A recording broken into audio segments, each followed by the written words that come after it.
Hi and welcome back once again to the New Zealand Property Podcast and Video Series, and we have Kieran Bird back again. Welcome. Thank you very much, Mark. Good to be back. Great to have you. We enjoyed your last time here. So today we want to talk about a book you wrote called Unshakeable Self Confidence, and there's sections in the chapter that I know that I've personally has changed my life around when I was a government employee 15 years ago to now being a business owner and loving what I do, and I'm passionate about what I do, and I love life every single day. So I'm really going to leave this up to you, this podcast, and take it easy myself. So tell us the main thing that really that drives what we're talking about today. Well, Mark, these are a collection of techniques, some of which will be very well known to you and some not, that I used as a salesperson myself for years. I moved from country to country, market to market, and always trying to keep in the top 10%. Found it very stressful. So over time, I, as I say, just explored various techniques to stay feeling robust and happy and confident every day. I call this collection the slow release dopamine diet because, as you probably know, dopamine is the happy drug in the brain. And there are ways, while you can, say, take heroin and get a massive amount of dopamine, problem is you'll want more and that'll ruin your life. But there are healthy ways to just increase the level of dopamine in the brain and to feel happier, more robust, and are able to cope with any of life's challenges. And so those are the techniques I want to talk through. All righty, let's rock on and let's tell us. Great. Well, to get started, I know the first couple are going to sound a little boring and obvious, but a couple of new bits of info.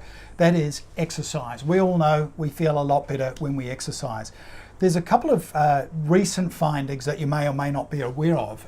The first is the concept of NEAT. That's non-exercise activity thermogenesis. What it means is the way we burn calories through the exercise we do when we're not setting out to exercise. So walking to work is an example, walking around the office. Basically, we now know that the typical person burns twice as many calories through NEAT as they do when they go to the gym or go running.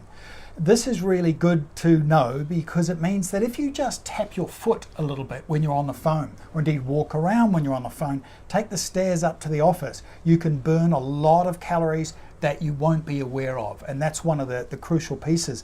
But the other part, and I think to me is certainly more exciting, is high intensity interval training. And I find it fascinating, Mark, that when I talk to people about this, a lot of people say, yeah, we've got that at our gym. We do it for 20-minute bursts. No, that's not high intensity interval training. The facts, and they are startling. And I learnt these from Dr. Michael Mosley. If you look him up, you'll see that he's got various shows that really cutting edge in terms of what we're learning about health. Now, at Loughborough University in the UK, they set out to find out, we know that doing slow, low impact exercise is good for us, but they wanted to look at the opposite extreme. So if we do really high intensity exercises, how little do we have a little time do we have to spend doing those to still get some considerable health benefits? And the findings are more than startling. So this is what it boils down to. If you do really intense exercise, so I mean if you cycle, swim, run on the spot, lift weights, absolutely flat out, 100% effort for 20 seconds, then take a break, then another 20 seconds, take a break, and a third 20 seconds. I'm no mathematician, but I'm sure you know that's a minute. And if you do that 3 times in a week, you basically get 80% of the benefits that you will get from going to a gym and doing an hour a day. That's how startling it is. The thinning of the fat in the blood, the increase in oxygen intake, it is all startling, the weight loss. And the thing about this is, of course, no matter how busy you are, and being in the property world, no doubt you are busy, but everybody can carve out 3 minutes a day to do high intensity interval training and feel the benefits. Absolutely, and after that, if you've saved yourself half an hour, you've got more time to look at your daily goal sheet and visualization boards and stuff that you should be looking at. So absolutely, and in fact, I want to come back to a couple of those points. They're on the list as well. I mean, The second one is eat well, and again, I'm not going to give you a half-hour lecture about eating down the food chain. You know about that, but maybe you don't know about intermittent fasting. There is a lot of talk about it the last few years, specifically the format that is very popular now, which is 5+2. What that means is no matter how bad your diet is currently, if you stick to that diet 5 days a week, just do whatever you want to do, And then on the other 2 days, they don't have to be back to back, you can choose a Monday and a Thursday, for example. If men cut back to about 600 calories, women cut back to about 500 calories. So there'll be a little bit of hunger, but you can certainly do this by eating sensibly during the day. You start to get great weight loss. And this works, unlike dieting, it works permanently. The health benefits are staggering. Long story short, intermittent fasting basically slows the aging process. Some experts are now arguing there is nothing that you can do better for your body than intermittent fasting. So look it up, 5+2 diet, and consider it. The next one is get adequate rest. I know you've heard of this and we all know this, but a lot of us do struggle with this. A couple of key points. We now understand, which we didn't 10 years ago, that while we shouldn't bake in the sun, that getting 10 minutes of direct sunshine a day produces vitamin D, and it produces melatonin. Melatonin is what sets you off to sleep and allows you to sleep at night. If you are in the habit of avoiding sunshine, chances are you struggle to sleep.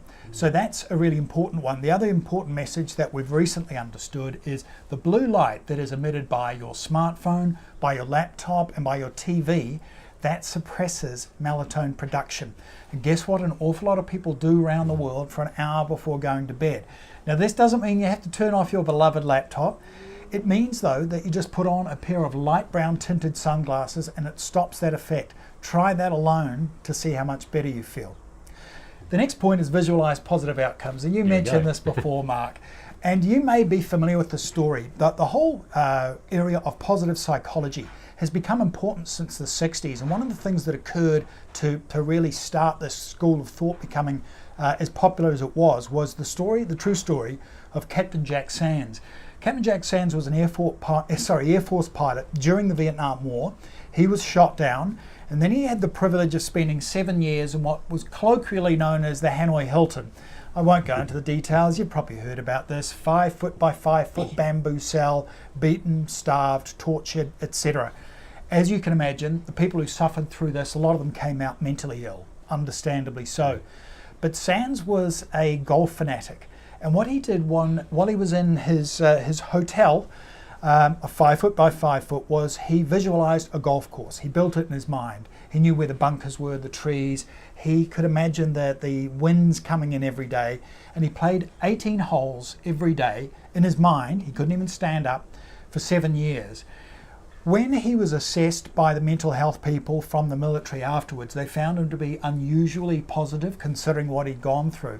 But what really startled everybody was when he first got a chance to play a round of golf. Now, the same golf course that he used to average 100 shots on before the Vietnam War, he hit 72 in his first game. That game was consistent. That was what led us to understand that if we visualize accurately, we believe it, we have enough detail, our brain thinks it's real and makes adjustments accordingly. So visualize positive outcomes. That alone can change your life.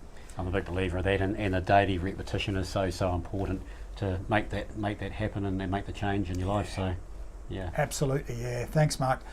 And another daily activity, meditation. And I'm no meditation expert, believe me, but I did learn several years ago that I'm much more calm and I feel much better when I meditate. You Google it and hundreds of millions of articles come up. The benefits to physical as well as mental health and emotion are staggering. All I would ask you is, do you meditate? Have you meditated? If not, give it a try. Just 10 minutes a day, not even every day. 10 minutes a day, every second day. Google, there's various ways you can meditate. You'll see the difference that it makes, certainly to your long-term health. The next one is, and this is a strange one, Mark. I learned this years and years ago as a salesperson, that when facing a crisis, you should tell yourself, I am responsible. And frankly, I thought, sod that. I'm not doing that. That sounds like in a crisis, I'm going to beat myself up. But several years ago, I found myself facing a real crisis. I was sitting in LAX, and it was a family crisis, and one of those ones that was, more than upsetting. Let's say that, to the point that I was nearly in tears in what was obviously a very public place, Los Angeles Airport. And in desperation, a way to just try and get a grip on my emotions, I thought, well, I've heard this idea, and I started just silently saying to myself, I am responsible, I am responsible, I am responsible. And I was genuinely amazed that within maybe 30 seconds, I started to feel calm and in control. And I realized straight away that I'd been foolish to ignore this, and I'd misunderstood this message for years. Okay. Now, when I'm talking about that situation, I'm not saying I was 100% responsible for the situation. In fact, I believe I could fairly put more than half of the blame on someone else. But this came from a relationship, and obviously with relationships, two sides are involved. But the point is not about whether you were responsible for creating the problem. Really, responsibility looks forward, blame looks backwards. So it's not about blame, it's about being calm and asking what you can do now. And simply by telling yourself, I'm responsible, you immediately shift yourself from blamey, whiny, childlike mode into adult mode.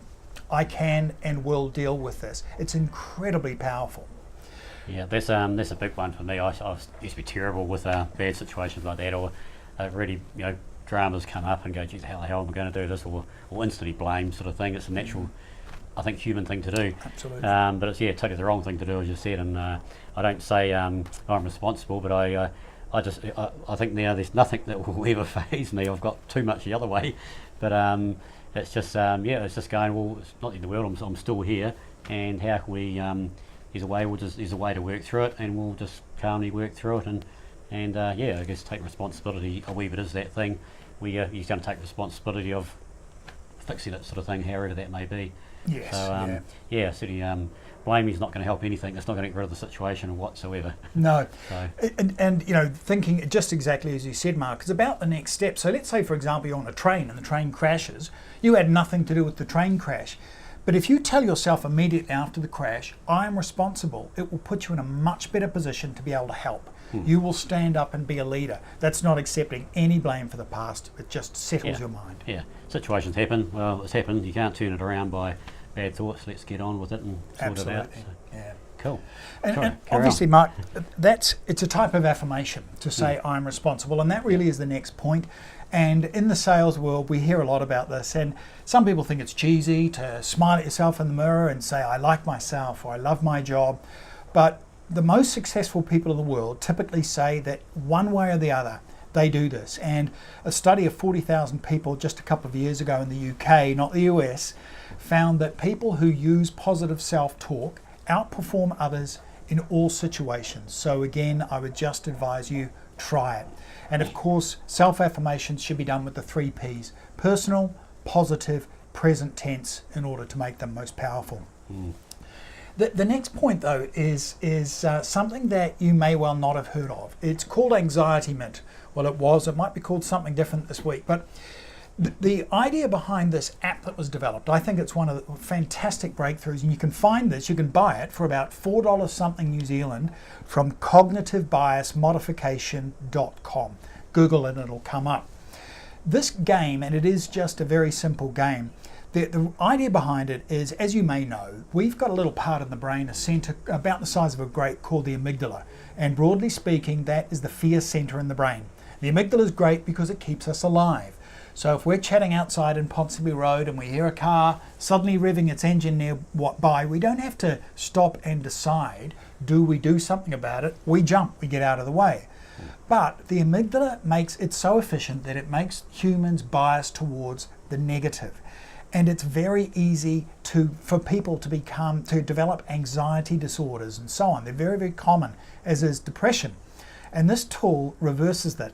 It's very simple. It's when you're looking at it on your phone, you're looking at 4 faces. And all you do is you click on the happiest face. And then they disappear, and you click on the next one and click on the next one. You get points, and you get points for the whole game. So naturally, it's slightly addictive. You want to go back and play again and play again. And within 6 weeks of just a few minutes a day of playing this, 72% of people who have social anxiety typically find it completely cured. In the original research at Oxford, they found that clinically depressed patients within 6 weeks felt better than they had for years. In fact, The Economist magazine described it as being so powerful it could put the psychiatrist's couch out of business. So cognitivebiasmodification.com. It is a fantastic little tool. It's a simple game to play. Give it to your kids, give it to anyone you know who's anxious, and it can change your life. Right, good tip. Thank you very much. I'll be doing that myself. Not for me, for my kids. I'm always happy. Well, it's good you say that, because the next point is spend time with positive people, and we know this. But I make the point in the workshop that we run on Unshakable Self Confidence. I ask people, and most people say yes. Do you have someone in your life who is habitually a bit of a drag on you? They tend to be whiny, they tend to be negative, they complain a lot, they ask you to do them favors and they won't return them. I always ask, who is that person? If they're not your child, why are you still dealing with them? And I mean that. That may sound a bit brutal, but even if it's a parent or a sibling, you can retrain them to stop being negative, at least while they're with you, or at least balance it out by spending time with positive people. And I think in the world of sales, the idea of a mastermind group is fantastic. Absolutely. You have your little cheering section, you meet once a week, you share ideas, and the rule is nobody go, no, that won't work, it's been tried before. Just fantastic. How are you going to do it? Spend time with positive people. It's life-changing. Yeah, and I've always been, well, when I started my journey about 10 years ago, was actually look for 10 people, who's the most 10 people you hang out with or spend time with, and that's who you are. That's who you are. So if you want to be someone different, start hanging out with different people. And as I said, it sounds brutal, but if start doing that and challenge yourself and get with different people. And what I'd add to that, I challenge myself now to. I used to go, geez, what's the worst job I've got to do today? And go, that's and just put it off or just worry about it. Yeah. Where now I go, I don't have the situation so much now, but I used to always go, let's challenge myself every day to do something that I'm not comfortable with. And if you do that, the world's your oyster. When that becomes your normality, the world's your oyster. You don't feel comfortable. I don't care if I run into Donald Trump and had a beer with him or hit his car or whatever. I'd handle the situation and it wouldn't worry me at all. So that's a great way to start. Yeah, doing The only that. problem is, Mark, I'd like to cut that bit out because you just gave the secret of the book away. That really is the truth, that by challenging yourself, doing stuff that you find scary, making it a habit, then your life changes. And this slow release dopamine diet, these techniques, the idea is while you're challenging yourself that way, doing this stuff keeps you feeling good every day, even while you're challenging yourself that way. Yeah, absolutely. And the next point, Mark, is number 10 is keep a gratitude journal. And I know this sounds a little bit kind of hippie-ish and, it's not for everybody. But again, it's based on good science and understanding of human psychology. That is that we notice the traffic every day, particularly those of us who live in Auckland. We notice the bad coffee. We don't so much notice the good coffee. And what we need to do is focus on the good in our lives. So the idea of the gratitude journal is just think about what you love in your life and make a note of it. Well, Mark, Right. point 11 is my favourite of the 14. We're all different, but for me, I would not have been able to maintain a 30-year career in sales and always be, in the top 10% without this. And that is reading or listening to positive material every day. I'm one of those geeky bookworms. Books have been a great aid to me in my sales life to always improve skills, but just to read uplifting stuff, I know that the difference in my productivity and my effectiveness in business goes up or down in line with the amount of productive material that I listen to or read. Absolutely. Yeah, we've got I've got examples of a lot of what you're saying today. There's a thing called Real Estate Uncut.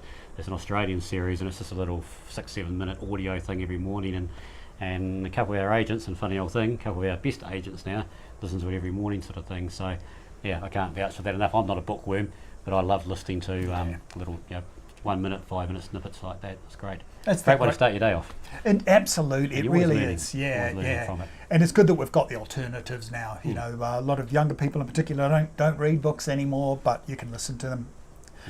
The next point is, for most salespeople, it's an obvious one, but do you have written goals and do you work them every day? It's a slightly cheesy expression, but the Americans say, feeling listless, make a list.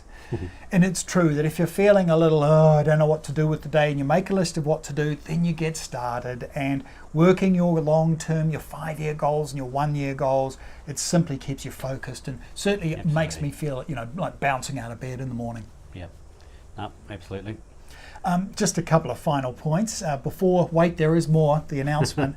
But feel good about the way you look. To me, in the world of sales, this is a no-brainer. My next book is going to be on personal branding, and that's really looking at what it is that makes people feel more comfortable with us. And I'm not going to go into the details now, but the point is, Do you look in the mirror before you go to work and think, yeah, I feel happy about the way I look?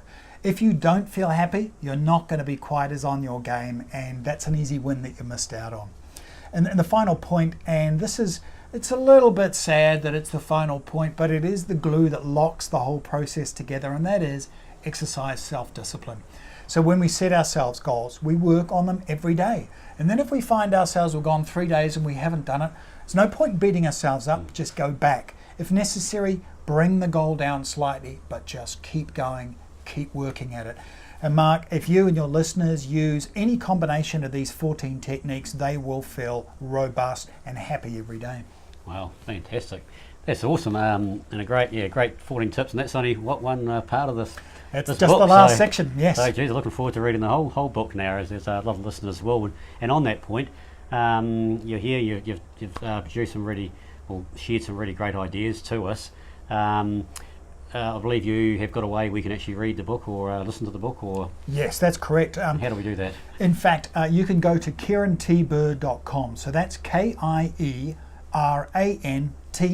Bird, BIRD.com, and you'll see that you can simply put in your information and download a free copy of the ebook. I hope you find it really useful. I'm sure they will. And anyone can, when I first sort of heard these sorts of things many years ago, I was going, Jesus, namby-pamby sort of stuff, because does it really work sort of thing? Believe me, it really works, and I've met a whole lot of people who it's really worked for. So, I can't vouch enough. If you've never read anything like this before, get on and have a look at it. So, thank you very much, Mark. So thank you yet again coming back. We want to get you back a third time sometime in the future. So, but thanks for your time today. Thank you. Cheers.